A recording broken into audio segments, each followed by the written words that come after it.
Westmoreland Community Connections is a presentation of the Westmoreland Drug and Alcohol Commission. Welcome to Westmoreland Community Connections, a look at issues and happenings on Classic Hits 107.1 WHJB. Here now is your host, Chad Amond, President and CEO of the Westmoreland County Chamber of Commerce.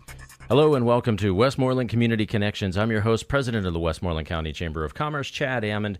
We are delighted this morning to have with us two guests that are making an impact in our community.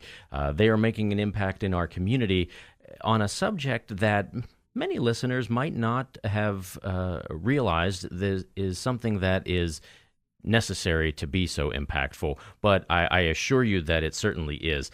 Welcome to the show, Valerie Hoegel. She is president and founder of HOSPAWS. Valerie, welcome to the show. Thanks for being on. Good morning. Thank you for having us. It's great to have you on the show, and I want to welcome also Fran Petras. Fran is a volunteer with HOSPAWS. Fran, thank you for being on the show. Thank you, and thank you for having us. So, Valerie, tell us a little bit about what HOSPAWS does, and your background and how you started the organization. Well, my background is I volunteered in a local animal shelter and had seen the need of animals that were being surrendered to the shelter when people just really needed temporary care for their pets while they were hospitalized, having surgery, whatever the case may be. I started HOSPAWS in 2014 when I seen this need and went home and I talked to my kids, actually, and we started HOSPAWS. Okay. And HOSPAWS, I guess the name itself of the organization, HOSPAWS, kind of makes you think of hospice, right? HOSPAWS. Is there a connection to the hospice world? Yes, there actually, when we started, that's what the intentions were. We thought this was going to be to help hospice patients. However, we found out shortly after we started that the need was much greater than just hospice patients, that there were so many people out there that had no family to take care of their pets while they were just hospitalized. So we just kind of made it a little bigger and went on from there. So your experience in the animal shelter world where you were volunteering, you understood that there were maybe grandma or grandpa or somebody that's living alone that just didn't have somebody to take care of their pet. You understood that this is a need for the community, and that's how HOSPAWS was started. Give the listeners some examples of what exactly HOSPAWS does. I mean, do you take the animal in? Do you go to the house? How does that all work? Well, depending on the situation, we do foster care. We also do in-home care, which is where we have volunteers go into the home and take care of the pets for them while they're in the hospital. On dogs, we try to get over at least 4 times a day, and it all depends on volunteers in the area. And how does that work? How does somebody? There's a listener out there right now that they're saying, "Wow, Grandma's going in for hip surgery next weekend, and we had no idea how we were going to take care of this dog." How do they get in touch with HOSPAWS? Most of the time, the social workers from the hospital will call. However, if it's somebody something's coming up and they're aware of that, the family will call, the patient will call, but they can always contact us. Our number is 724-787-7304. If we don't answer, please leave a message. And you obviously have a Facebook page as well, so there's probably a way to get in contact with you with that as well. Correct. We do have a Facebook page, and you can always message us also on Facebook. Then any of the volunteers can get that and contact you back for some more information. Fran, you are a volunteer with the organization, and I would like to hear from you. What is the experience on the front line? How does it work? Well, it works, for example, when Val gets a case and you have time, you can volunteer. You go to the house and you take care of the pets, but you also interact sometimes when the person comes back. You are able to talk to them, and sometimes you form a bond with those people, so they later become part of your family and your friend, and we do check on them from time to time. And sometimes they just call, especially around the holidays, just to wish you happy holidays. Yeah. Now, we're talking about some of the folks that are in the hospital or they're in long-term care. Mm-hmm. What happens when You know, we used the example that grandma goes and gets hip surgery, and now she has a dog that she has to walk, but she's not ready to go on a full walk for the dog. Does HOSPAWS play a role in that as well? Yes, we still try to provide some care. Of course, it's all based on the availability that we have with the fosters. And how long is the care that you'll provide? I mean, I can't imagine that it can go on forever, right? I mean, you have to put some sort of a parameter around it. Right. Initially, we try to limit it to 12 weeks.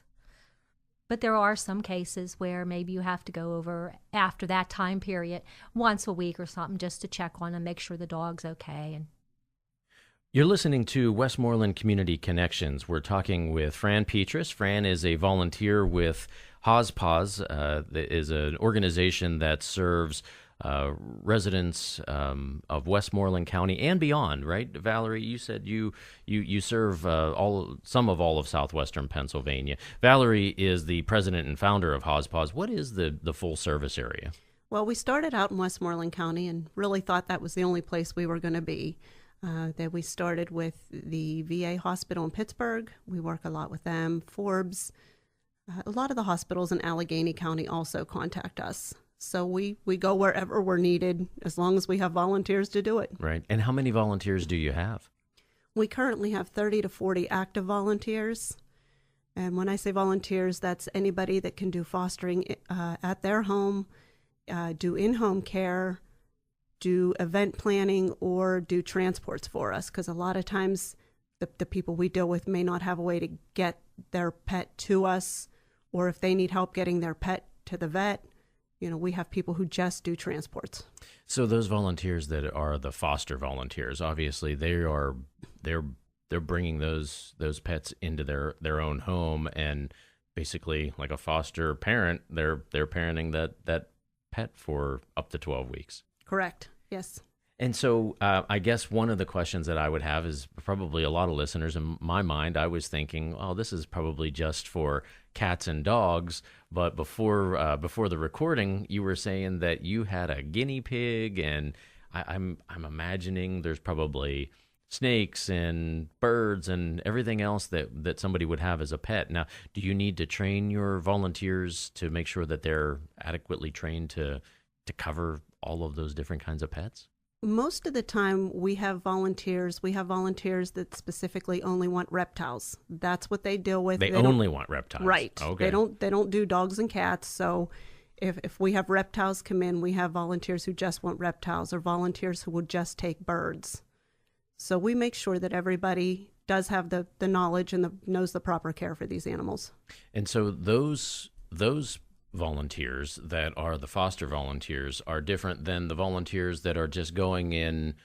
How does the in-home volunteer process work? What we do is if we have somebody who has a pet at home, normally an elderly pet or a cat, it's hard to move them into foster care. They don't adjust very well.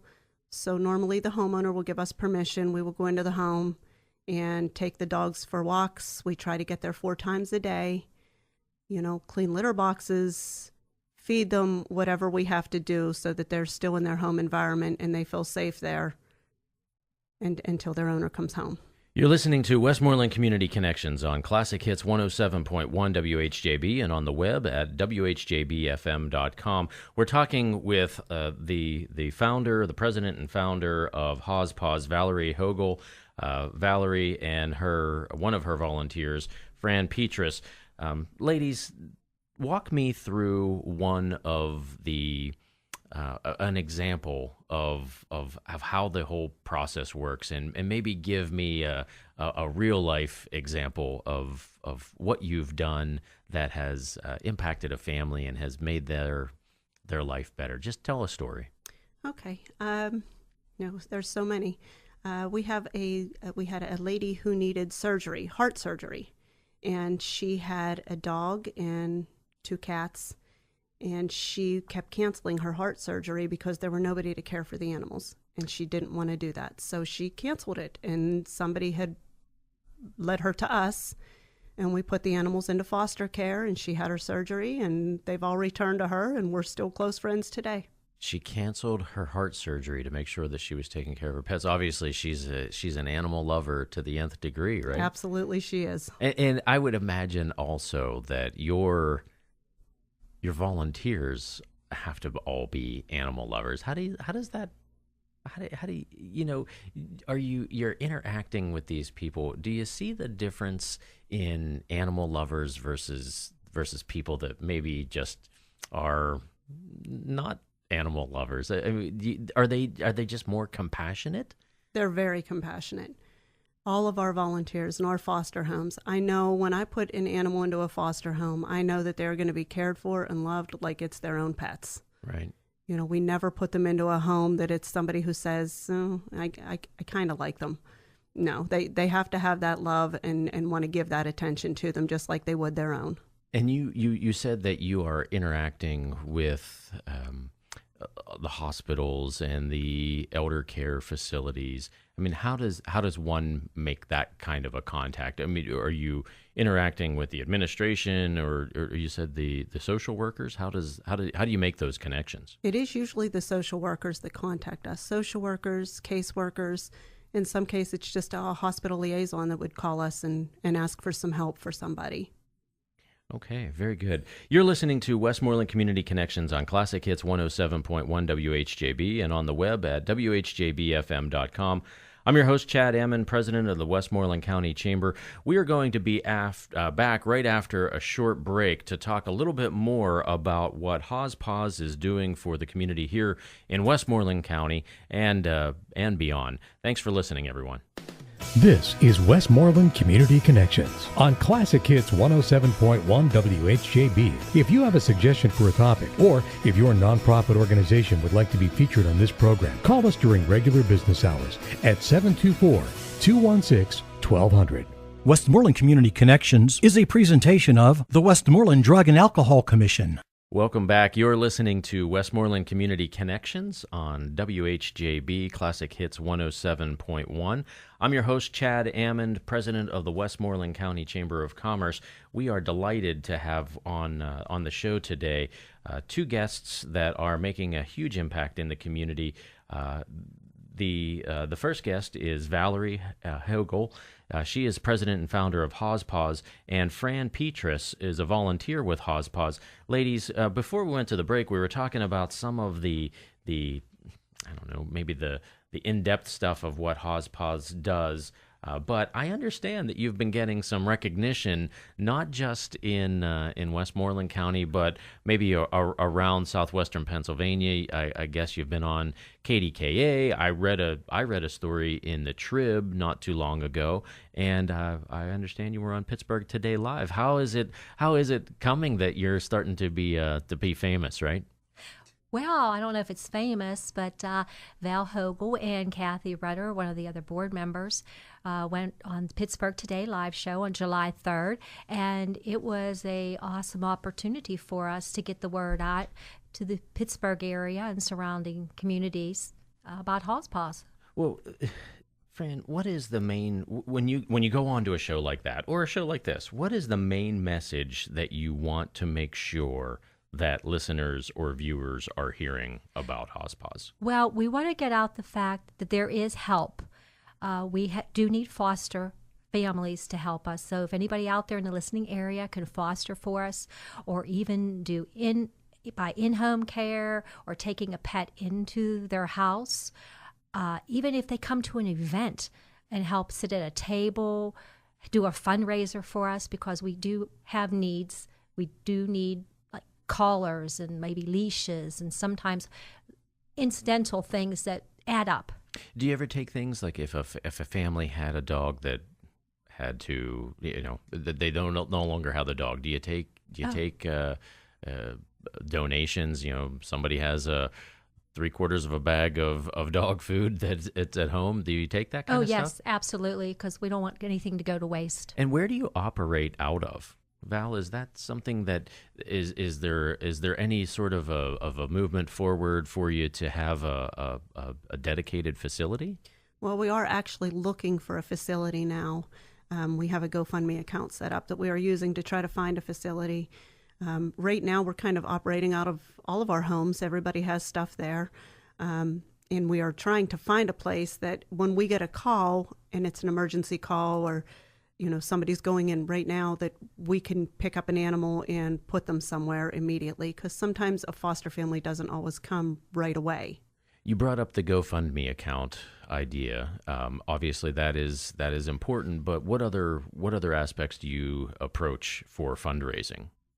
Well, we do different events. We're having a bingo in November 19th at the Youngwood Fire Hall. We're going to have a bingo event.